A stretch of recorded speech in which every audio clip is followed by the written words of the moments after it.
Closed captioning is brought to you in part by Raven Reads. Unbox Indigenous voices. Subscribe today at ravenreads.org.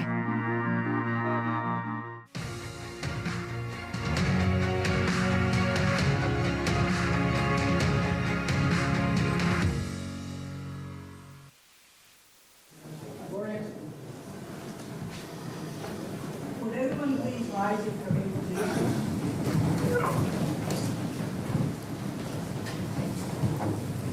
Color Sergeant, march on the mark. All party, attention. All party, right turn. All party, in single file, to your posts, quick, march.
Now sing our national anthem.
During the silence, we will remember those who have passed on since we last gathered here.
Veteran Ken Surridge and Cadet Kyler Van Ten Keyboom, excuse for pronunciation, sorry, will lead us in the act of remembrance and the commitment to remember.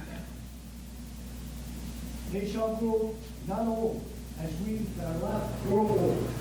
Age shall not weary them, nor the years condemn. At the going down of the sun and in the morning, we will remember them. We will remember them. All righty. Flag colors.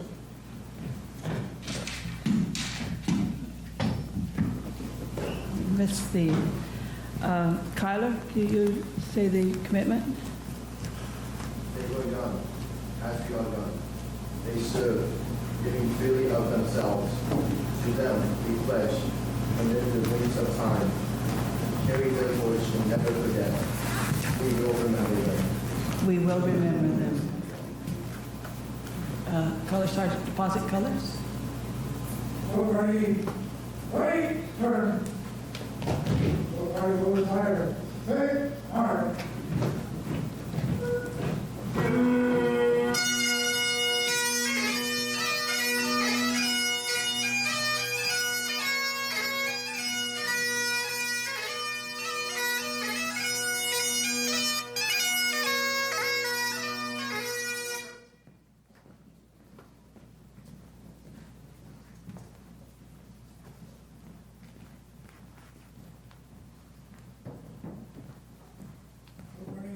Right wheel.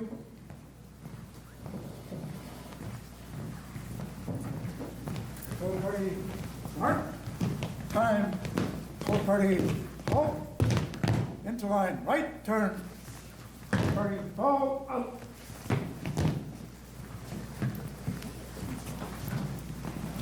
Would everyone please be seated? And now I call upon Ed Yates, President of Branch 6, to say a few words.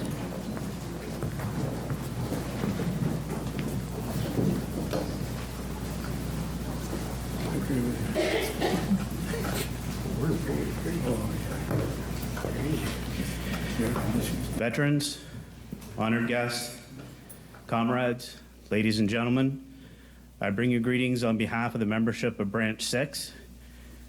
Today is your day. Please enjoy.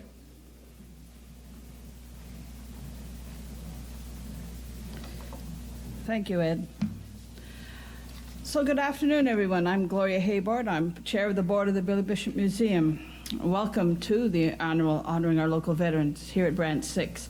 We're on the traditional and ancestral grounds of the Saugeen Ojibwe Nation.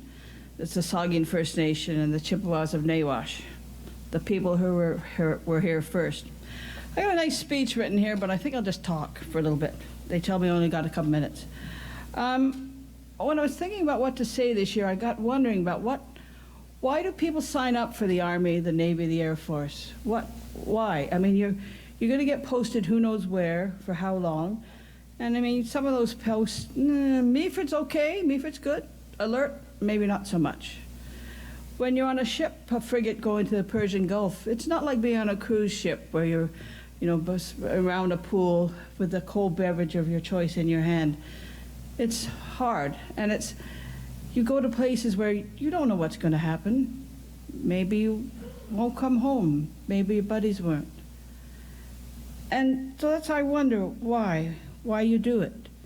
Is it for a job? Is it for, I don't know, a chance for further education, chance for adventure? Maybe it seemed like just the thing to do at the time. Maybe it's a family tradition. I don't know. I asked a friend why her son enlisted, and he told her it was to see the world and to make a difference. And when it all comes down to it, I think that's what it is, to make a difference.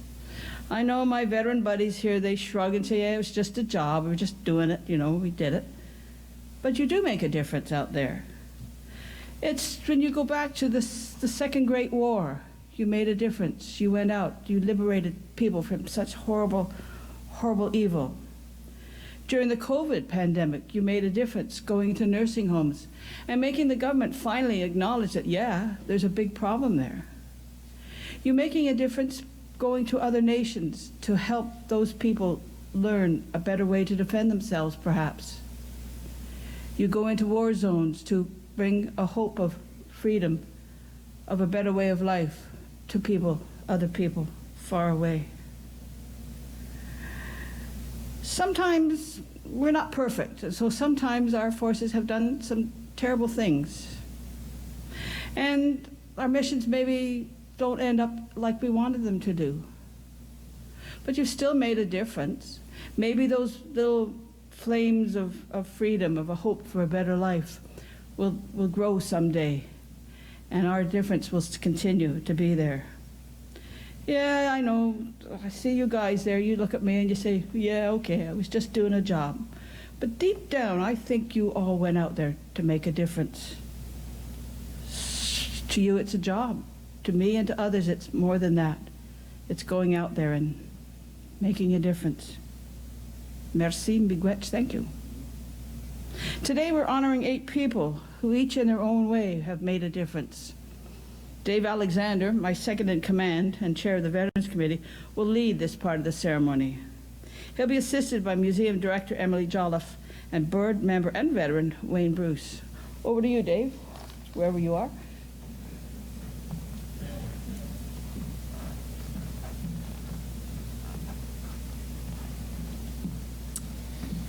Thank you, Gloria.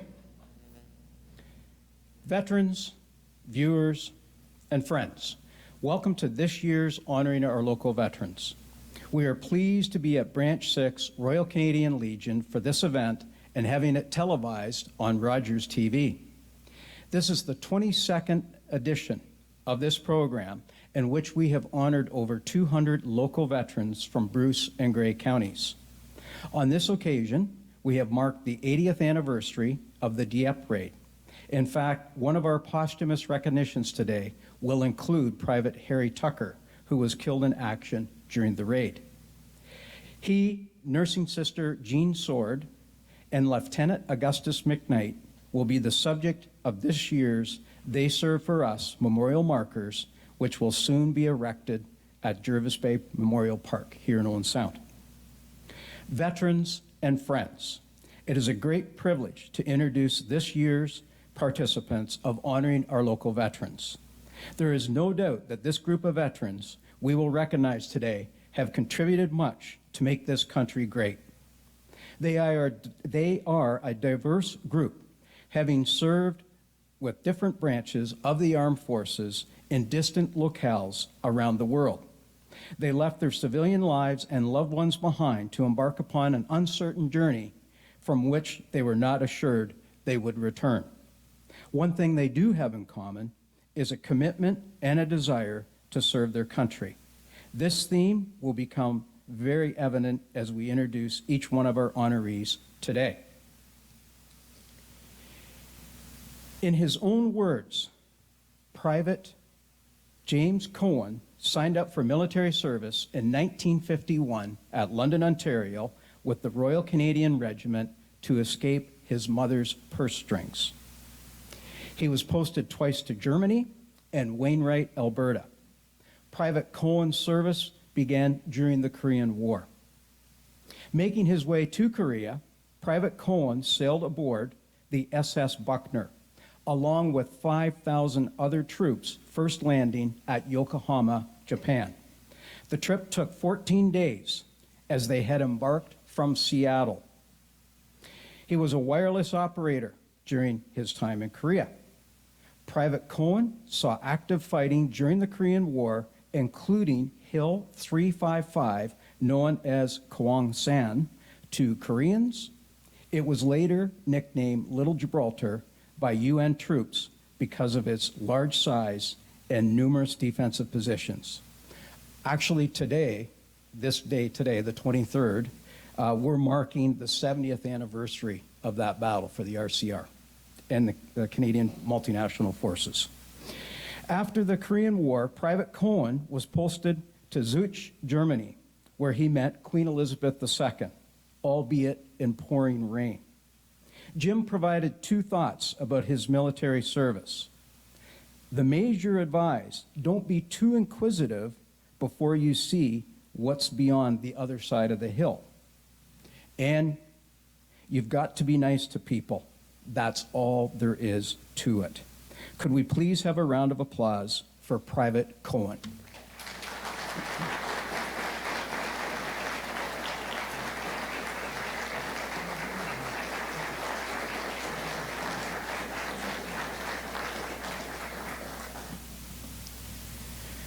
By the way, I should have clarified this earlier. Please, veterans, do not feel that you need to stand up. In fact, we prefer that you sit down and listen about yourself and the other veterans.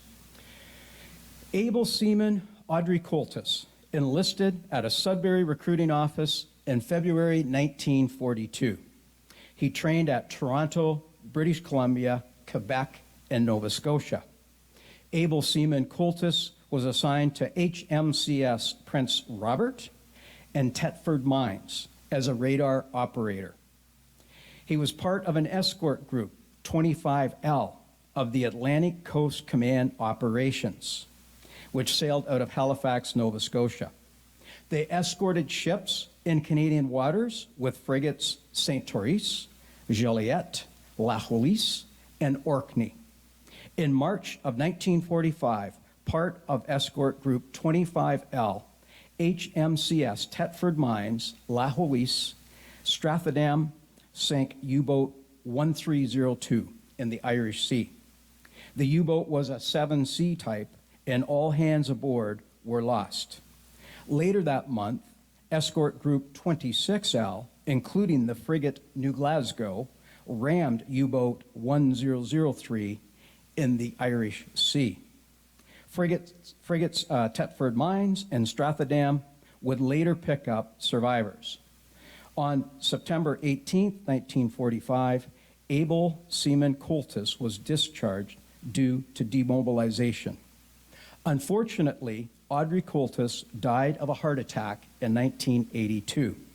Today, representing Audrey Coultis is his granddaughter, Bonnie Coultis. Could we please have a moment of silence for Able Seaman Coultis?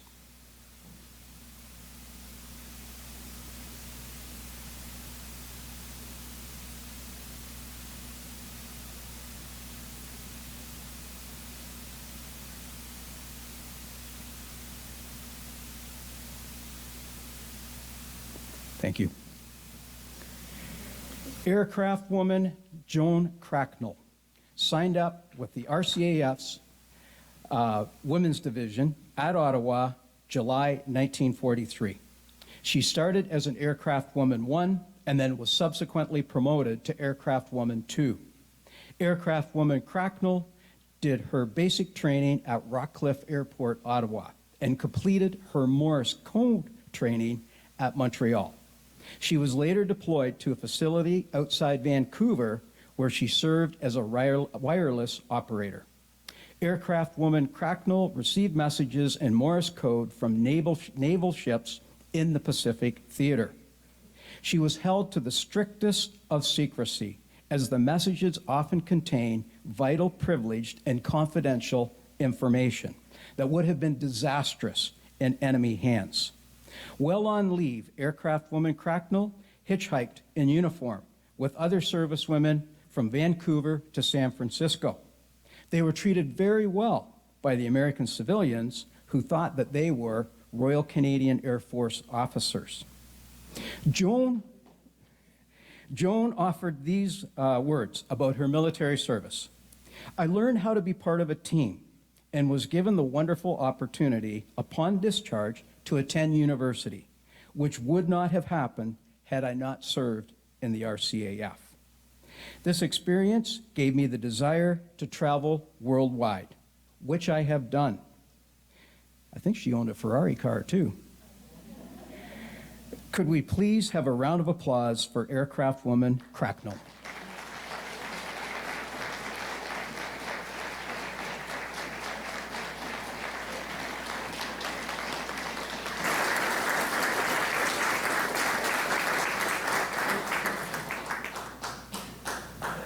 Evidently, she has some great friends. Master Warrant Officer Kennie enlisted for military service right out of high school when he was recruited at Walkerton, only 17 years old, in 1985. He did his basic training at Petawawa and was attached to the Royal Canadian Regiment. He qualified in driver track, tow gunner, infantry 2IC, urban ops, QL6B, unarmed combat instructor, and small arms courses. Master Warrant Officer Kennie was an infantryman who started out as a private in 1985 and rose to the rank of Master Warrant Officer in 2008. He was posted to CFB Petawawa and the 4th Division Training Center at Meaford. During his 27 years of service with 1 RCR, 3 RCR, and the Battle School, he was deployed on 3 tours. Master Warrant Officer Kennie was in Cyprus as a corporal in 1989, where he patrolled the zone of separation. In 1984, he was deployed to Bosnia as a sergeant, doing UN patrols of the zone of separation for 8-hour stints as part of the Quick Reaction Force. While in Afghanistan, he was assigned to the main battle group, training the Afghan National Army on battle tactics and leadership. Wayne often said, "Soldier first," and that says a lot. He also learned leadership, brotherhood, teamwork, and camaraderie in the Canadian Armed Forces. Could we please have a round of applause for Master Warrant Officer Kennie?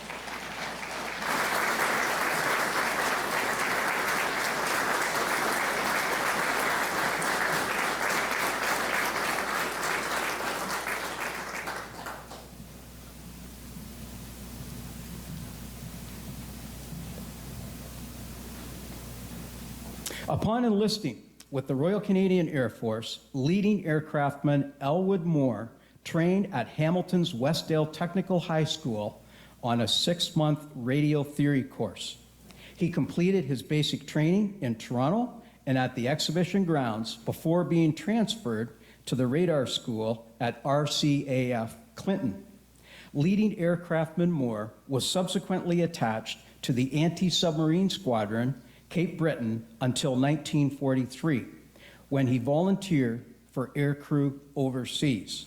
He embarked for the United Kingdom and was attached to RAF 68 Squadron. Radar technology was developing so fast, by the time he got overseas, he had to be retrained. Leading aircraftman Moore was trained on aircraft interception radar, and he installed them on Mosquito aircraft of 68 Squadron. Aircraft interception radar was essential for night fighters to find a target. He was primarily a radar technician who maintained the radar equipment aboard the aircraft.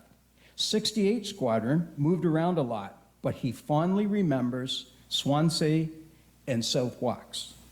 After the war, leading aircraftman Moore was returned to Canada, where he was discharged, and he said these words about his service.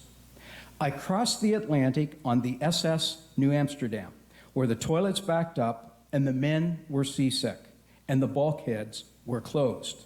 I had to climb up 3 decks to get to the bathroom. Things got a bit slippery. At first, I did not know what I had signed up for, although I knew I was going to learn a lot about radios." Unfortunately, Elwood had a fall this past Friday, and he's recuperating. His son, Brian Moore, who's here to represent his father, Elwood, today, says he's feeling much better today, which we're very pleased to have heard. Also, Elwood just celebrated his 101st birthday.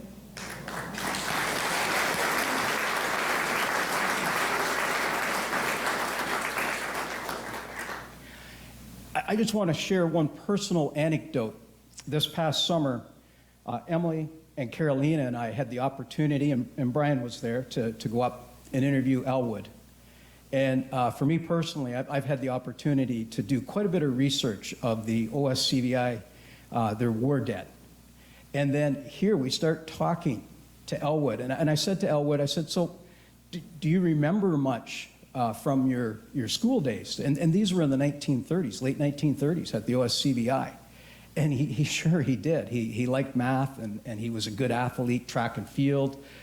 He shared some experiences about that. And then I started asking him about names, and he could remember Jack McCarroll, Bob Garvey, George Menzies, and Jack By. All of these gentlemen served with the RCAF, and unfortunately, all of them were killed in their service. And to me, it was just, I still today, I get goosebumps when I think about this. This is a connection, living memory connection to these guys that died during the Second World War. So I thank Brian for that. And I think technically we never gave him a formal round of applause. And thank you for sitting in for him, Brian. Could we please do that?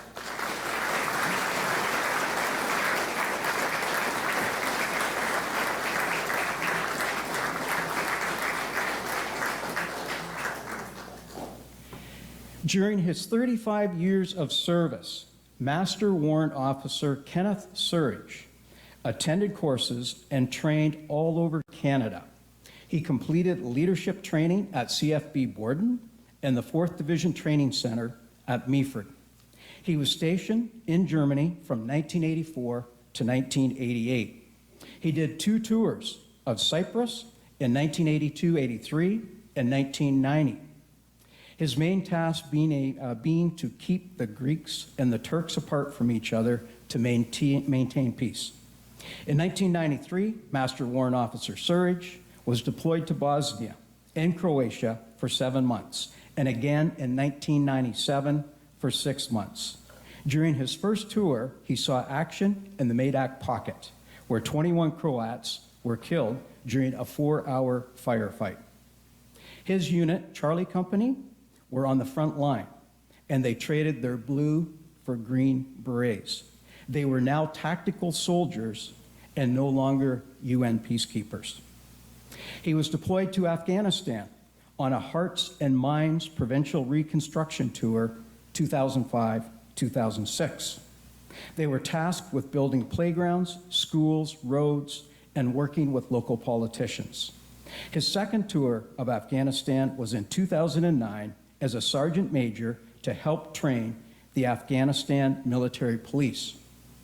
Ken was quartermaster senior instructor for Wainwright Battle School from 2011 to 2010. He retired at Borden as a sergeant major in 2017. Ken offered these thoughts about his service: duty, honor, courage, honesty, integrity, discipline, and comradeship, and most of all, professionalism. Could we please have a round of applause for Master Warrant Officer Surridge?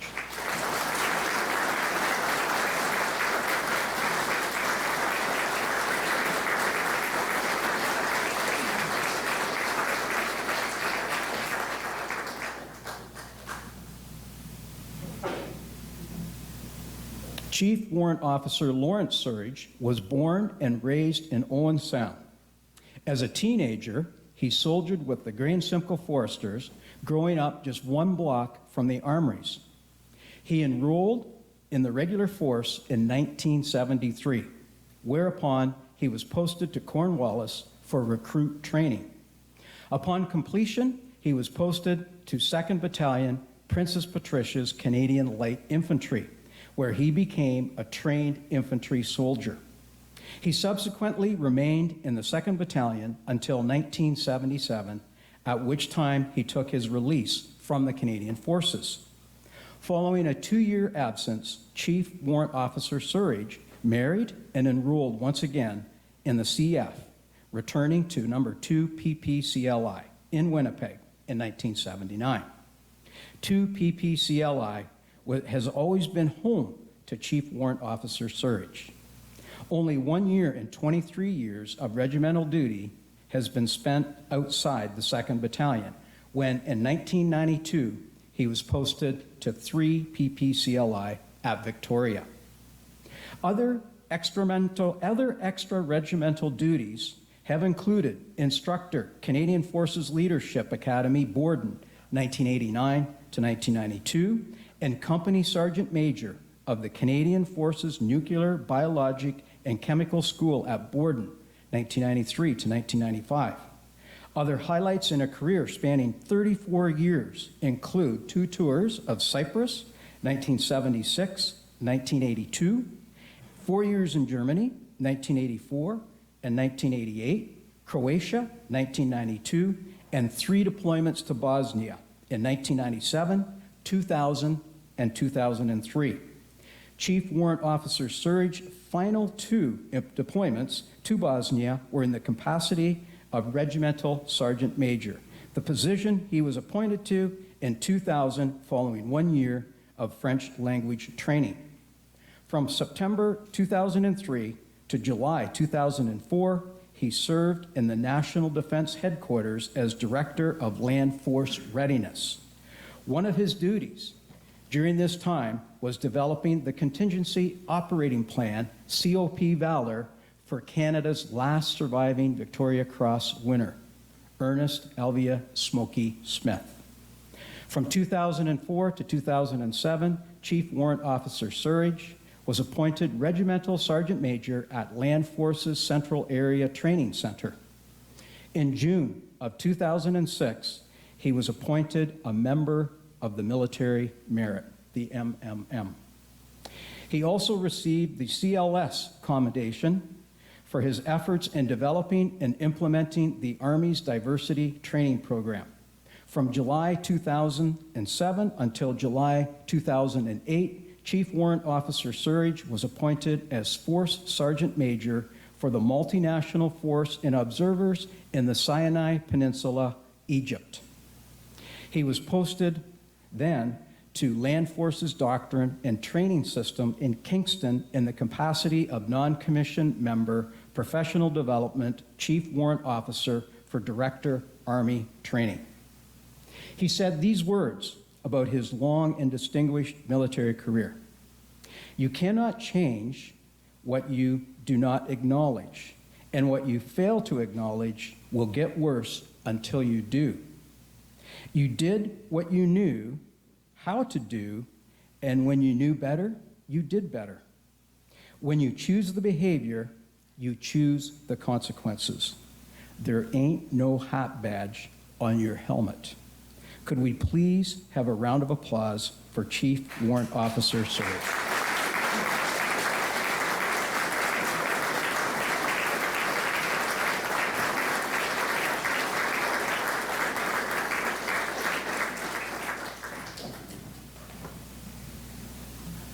That's the first time we've ever we've honored 2 brothers from the same family. And I saw her around earlier, but Irene Surridge deserves a lot of credit for this happening today.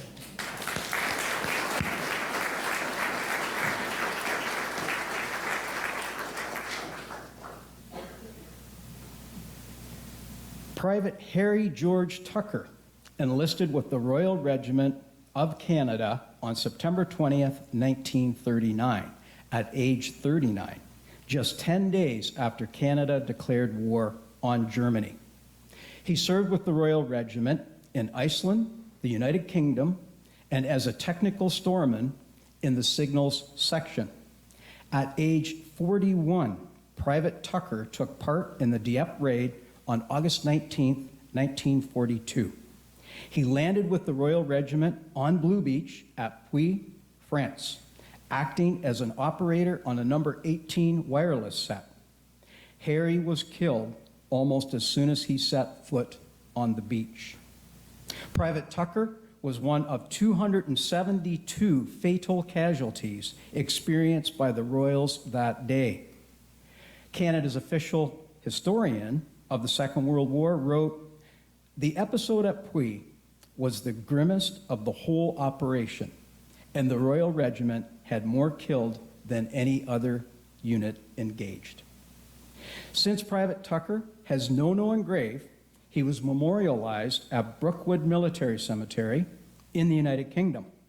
He was also listed on the Owen Sound Collegiate and Vocational Institute's Second World War plaque. A good friend of Harry's, A.E. French, noted, Harry always took a keen interest in veterans affairs, and it was largely due to his efforts that the 147th Battalion, Toronto Association, was formed here in 1920. He was our president for several years. We are sorry that the chair is empty today. Harry's other brother was killed during the First World War. He had a birth mother and then a stepmother. They were both killed actually during the Second World War. And then his dad didn't live long after. His dad was a long-serving lawyer here in Owen Sound. So we've been unable to track any family members of Harry's down. So that's why the chair remains empty. Could we please have a moment of silence for Private Tucker?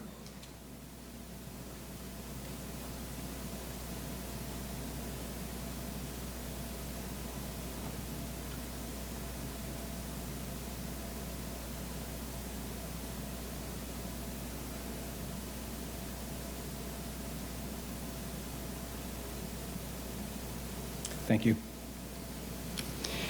Even though the Billy Bishop Museum documents and perpetuates the memory of Air Marshal William Avery Bishop, it is also part of our mandate to honor the service and sacrifice of all past serving members of the Canadian Armed Forces, including these veterans we have here today. By extension, we also honor the service and sacrifice of current serving members of the Canadian Armed Forces. It is of particular interest to note that this group of veterans in front of us today has been awarded more than 40 medals, and this does not account for other decorations or citations that may have been bestowed upon them. Thank you to Emily Joliffe for your efforts to research and produce these great panels. Thank you to Kirk Scott for the accompanying retrospective video of the veterans who have been honored in the past. Thank you to the members of the Veterans Commemoration Committee for your organizational efforts. Thank you to Branch 6, Royal Canadian Legion, for hosting us today. Thank you to Mark Perry and his crew from Rogers for televising this event. Thank you to Gary Byers, so you can hear me today. He's our sound technician. Thank you to Levante Living and Veterans Affairs Canada for sponsoring HOLV. Thank you to our veterans' families for supporting them in this endeavor. Thank you to our veterans for your service to Canada, participating in this event, and especially for sharing your stories with us. Their plaques will be on display in our community at Kelso Villa Retirement Home, Harry Lumley Bayshore Community Center, the Heritage Place Mall, MP Alex Ruff's Owen Sound office, and then finally, thank you, the viewers, for watching this special broadcast today. Oh, by the way, we should have one more round of applause for our veterans.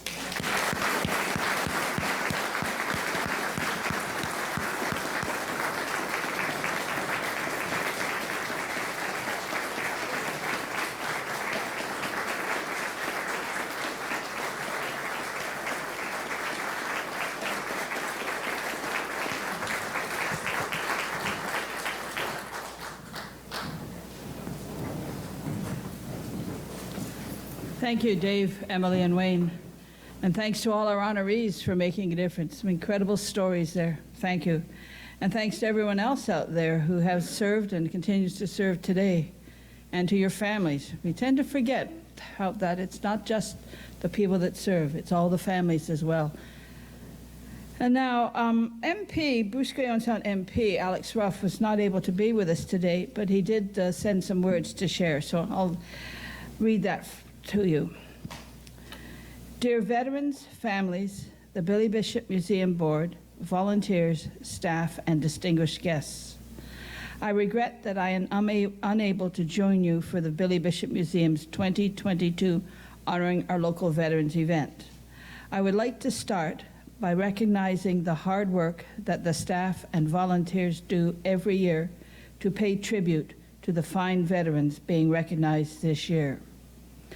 I would like to thank veterans leading Aircraftman Elwood Moore, James Jim Cohen, Aircraft woman Joan Mavis Cracknell, Master Warrant Officer Kenneth Surridge, Chief Warrant Officer Lawrence Victor James Surridge, Master Warrant Officer Wayne Kennie, and the families of able Seaman Audrey Chester Coultis and Private Harry George Tucker for your service to Canada and the community.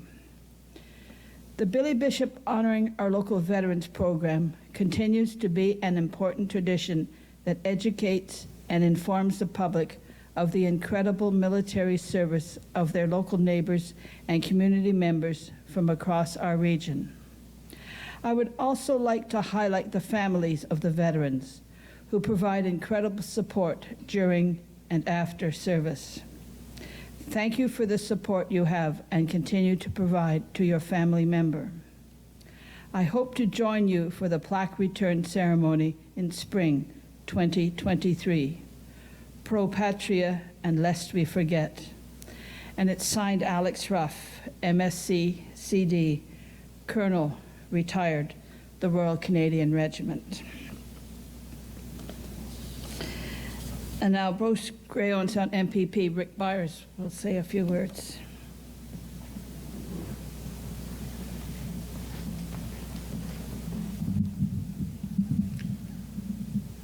Thank you, Gary. Thank you, Gloria. Thank you all for being here this afternoon, and to Dave for a really special presentation. And thank you to the Billy Bishop Museum. 200 veterans honored over time is a great service to what you're making these meaningful to our community. Thank you for doing that, and thank you so much to Branch 6 for a great presentation this afternoon. I mean, as I was hearing those stories and histories and to these fantastic honorees and their representatives, it really was so beautiful and meaningful. You know, at times in our world, with so much else going on, it's an event like this that really hits home and shows the commitment that these honorees all made to our community and to our country and to our way of life that we enjoy. And we can never thank them enough for having done that and their service. So thank you all again, and thank you for a beautiful afternoon and for a very special memory for us all. Thank you.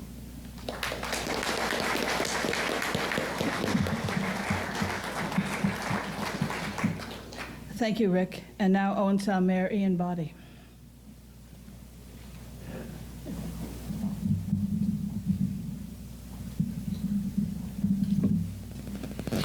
Welcome, everyone. Welcome to the veterans that are being honored today. All veterans that are here, their families especially, and the Billy Bishop home supporters, the Legion supporters, and all guests. It's a real honor to come here representing the city annually to these events. I grew up in a household where my dad was a veteran of the Second World War, but perhaps lucky, he didn't think so. He ended up at baseboard and was a really good hockey player and therefore was never allowed to go overseas. It's pretty amazing to come to this and hear the stories of the veterans since that Second World War and how Canadians and local people from our region have taken our way of life, taken the things that mean so much to us, our freedoms, and tried to share them with others around the world. When you look at the program and the names of the countries that are in there, it's pretty amazing, those places that these honored veterans today and all veterans of Canada have helped out around the world on behalf of our country. So it's a big honor for me to come and hear these stories, hear the places that we've gone, and share these experiences. So on behalf of the City of Owen Sound, congratulations to the veterans, and thank you all for your service.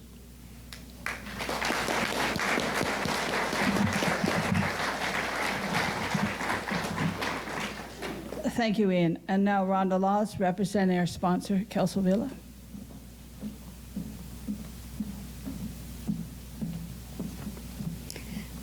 Hello, everyone. I really am at a complete honor to be standing in front of you today. Not only am I representing Kelsey Villa, which has two honorees sitting in front of us, but also an uncle.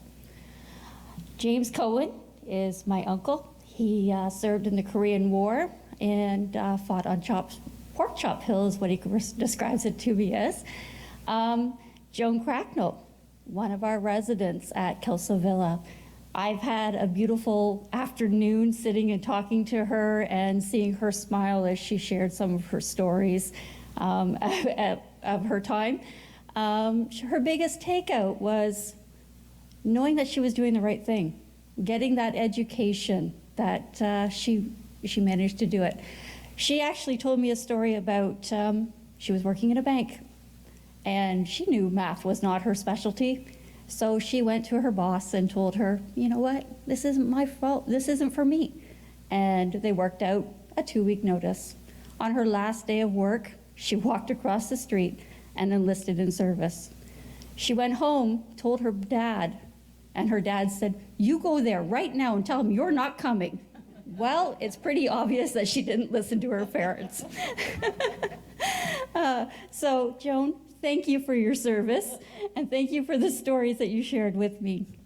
Uncle Jim, thank you for your service. And Elwood Moore, his son Brian is sitting here in his honor. I wanted to go and talk with him on Friday, but unfortunately, as you heard, he had a fall and I didn't get that chance with him. So I am looking forward to sitting down with him and hearing his stories and hearing some of his laughters that I've heard with his speech with Dave.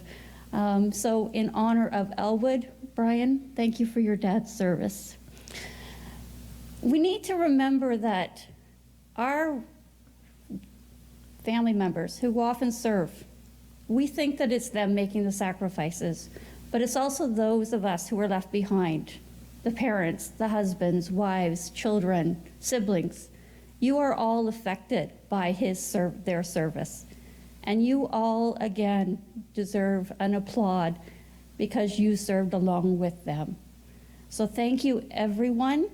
And it is absolutely an honor for me to be standing here representing Kelso Villa, but I also as a board member with the Billy Bishop Museum, and I am on this committee that is able to honor our local veterans the way we are today.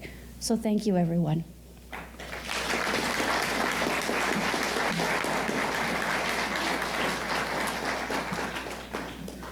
Thank you, Rhonda. Thank you, everybody. Thank you all for being here. Now for the commercial announcements. If you're a veteran or know a veteran, please take one of our veteran surveys, which are in the lobby. We also have tree remembrance forms available. And we're holding our trivia night on October 29th. This is always great fun, so sign up for that. And once again, we'll be decorating the museum for Christmas. If you drop by from November 22nd through December 23rd, you'll see how it might have looked during Victorian times. And our Christmas open house is on Sunday, November 27th, from noon until 4.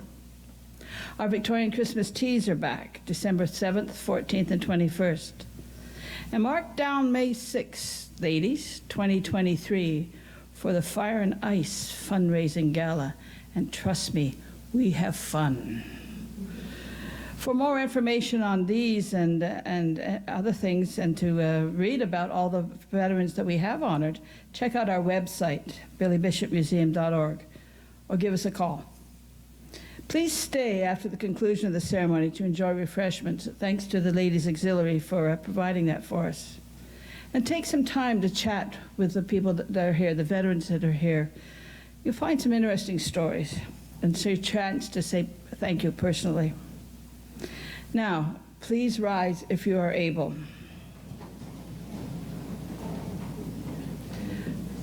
Color Sergeant, prepare to march off the colors.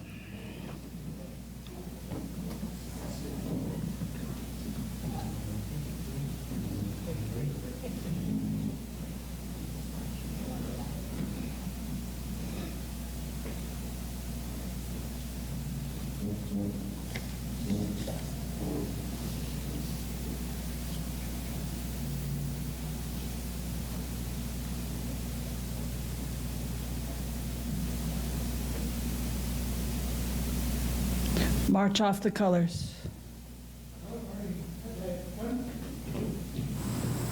Color party, right turn. Go party.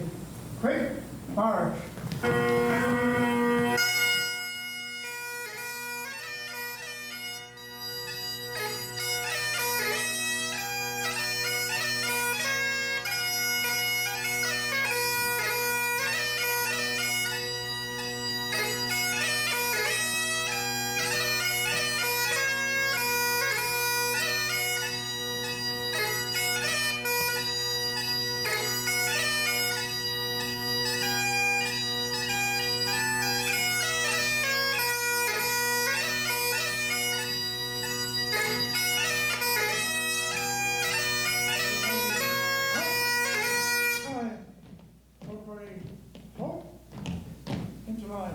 Turn. All party retreat, colors.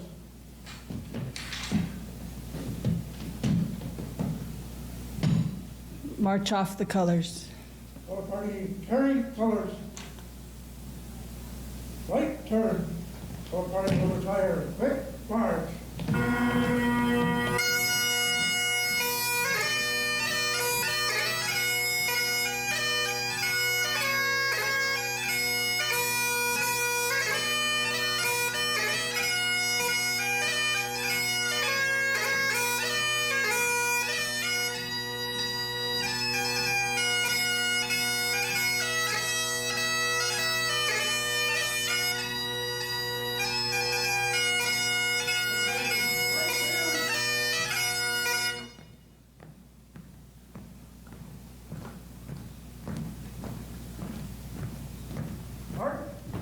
Time. All party, halt. Into line, right turn. All party, dismiss. Thank you all for coming today, and we'll see you again next year. Now enjoy the refreshments.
call the Rogers TV viewer response line, email us, or connect with us on social media.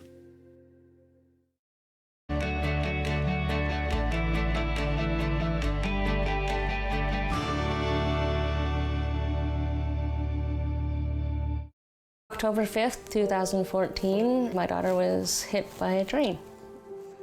She was walking along the sides of the tracks, and it shattered her world. He fell. Whoa, I'm not driving. I'm way too stoned. How are you feeling, dear? Since we had that talk, I'm not driving tonight.